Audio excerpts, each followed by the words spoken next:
Hey everyone, hope you're all doing well. My name is Ian. For today's video, I kind of have a message for not just Marvel, Sony, whoever could possibly watch this somehow by a miracle, but the audience, about my Spider-Man 2099 live-action movie script. If you're new to my channel, my biggest goal in my acting career is to be Miguel O'Hara, Spider-Man 2099 in live-action form. And seeing as much as I love the character of Spider-Man 2099, I wrote a full live-action Spider-Man 2099 movie script.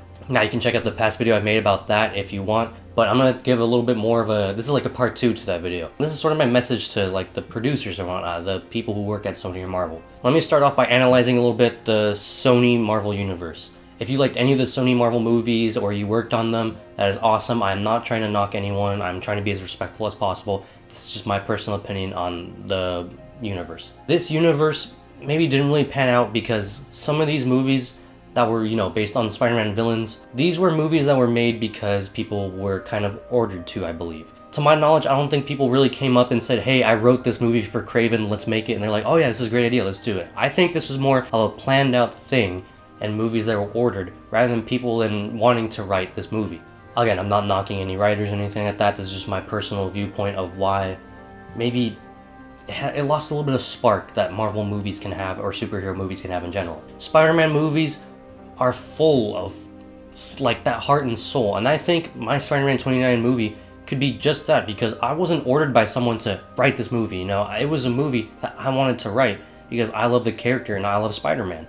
That's why this movie, I feel like, would be filled with passion, would be filled with heart and soul, have some things to, separate it from maybe other Spider-Man movies. The Sony Marvel universe, it had its moments. Like I said, I love Venom.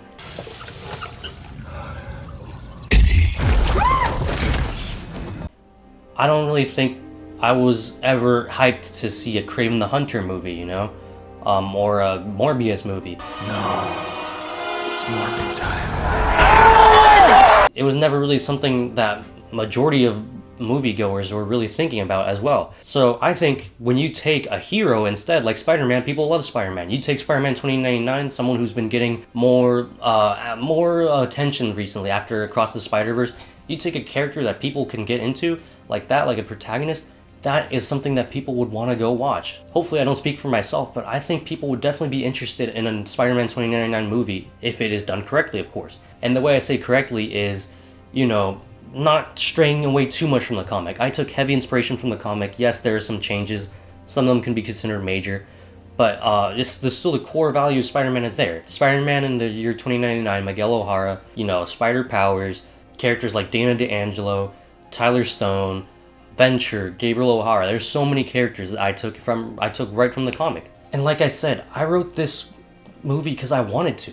I like to think that it still has the heart and soul and passion that maybe some of the Sony movies were maybe lacking. I'm so confident in the script, I just think people are genuinely going to enjoy it. Genuinely going to be a good movie, have its well-written moments, and it doesn't stray away from Spider-Man either. I remember the core values of Spider-Man help make the world a better place. He is such a symbol for peace, uplifting, integrity. There's a bunch of things that Spider-Man represents. That is stuff that I remember to not stray away from in this movie. Now, a few other details. This is a rated R script. I wrote this with heavy use of language. Hey, these two giving you trouble? Fuck off!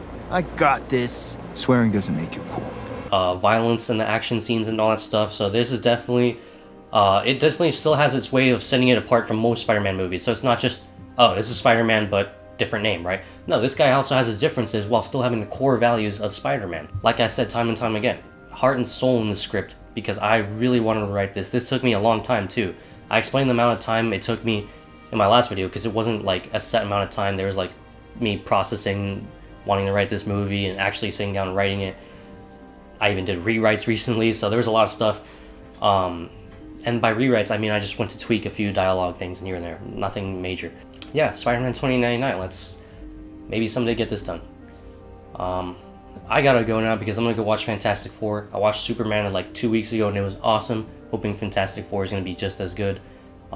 Originally I was supposed to actually pitch my movie to you because I actually wrote out a full pitch for a movie if I ever get to pitch it.